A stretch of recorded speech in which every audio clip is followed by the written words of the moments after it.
Damien Morat, bonjour. Bonjour. Vous êtes directeur des opérations chez Gamned.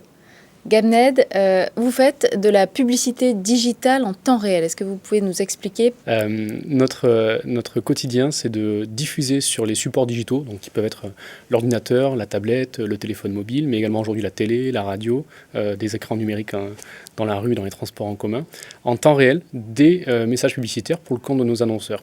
Donc on cible certains types d'internautes pour le compte de marques pour qui on travaille. C'est ce qu'on appelle le targeting. Exactement. Et vous prenez plusieurs paramètres en compte. Tout à fait. Autant de paramètres qui sont disponibles, on va dire, en temps réel. Donc ça peut être de la géolocalisation. Pour la simple bonne raison, c'est que quand on travaille pour des marques qui ont des magasins, ça sert à rien de cibler des internautes qui sont à 200 km du magasin. Tout simplement, raison assez simple, évidente. Mais on peut également avoir des informations sur le profil, les centres d'intérêt des internautes. Et c'est là où rentre en ligne de compte finalement à la fois l'aspect tech de notre activité et surtout la pertinence pour la marque de pouvoir cibler uniquement, non pas des profils sociodémographiques, marketing historique finalement, mais plutôt sur des centres d'intérêt. Le timing aussi est important ? Tout à fait. On le voit notamment dans la restauration jusqu'à il y a 1 an malheureusement.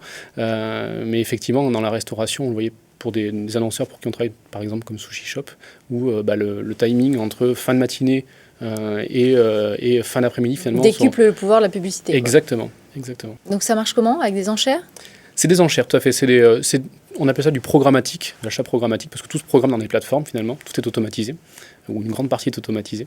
Les média traders, puisque c'est comme ça qu'on appelle le métier de la personne qui achète et qui paramètre les campagnes et les optimise, paramètres finalement des critères de ciblage, donc soit inhérents à la géolocalisation, à l'internaute, à l'horaire, et en fonction d'un ensemble de ciblage, de critères de ciblage, va donner une enchère au-delà de laquelle il ne veut pas investir pour ce type de profil. Quelle est l'actualité de Gamned ? Alors il y en a pas mal. Je veux dire la première qui nous touche tous et on n'en est pas forcément conscient, ce sont les nouveaux médias qui sont disponibles sur ces types d'achats digitaux.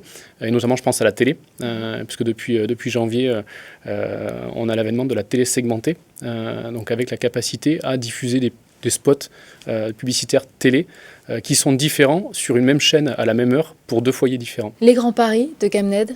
Parce que finalement, Gamned est né en 2009, donc ça fait déjà un petit bout de temps. Quels sont les paris importants ? Il y a un vrai pari autour de la formation et de l'évangélisation. Donc à la fois formation des profils qu'on recrute, parce que finalement, il existe encore aujourd'hui peu d'écoles sur ce type de profil Martech, finalement. Mais également de l'évangélisation auprès du marché et des annonceurs. Parce que c'est un mode d'achat qui peut paraître encore nébuleux, même s'il a un peu plus de 10 ans aujourd'hui en France. Et on a, par exemple, un programme de formation certifié, pour lequel, en 1 an, on a fait passer 450 annonceurs dans le programme de formation. On l'a digitalisé forcément l'année dernière avec le confinement, et on se retrouve aujourd'hui avec, depuis le confinement, 550 personnes qui sont passées par ce programme de formation en e-learning. Et vous recrutez ? Alors, on n'a pas forcément... La grande complexité, c'est qu'on recrute plutôt des profils, des personnalités, plutôt que des gens déjà formés au métier, parce que ça n'existe quasiment pas. Donc, on recrute effectivement tout type de profils, à la fois des commerciaux, des personnes qui vont gérer la relation client, mais également des personnes qui vont être experts une fois qu'on les aura formés, finalement. Je vous remercie, Damien Morat. Je rappelle que vous êtes le directeur des opérations chez Gamned. Merci beaucoup. Merci à vous.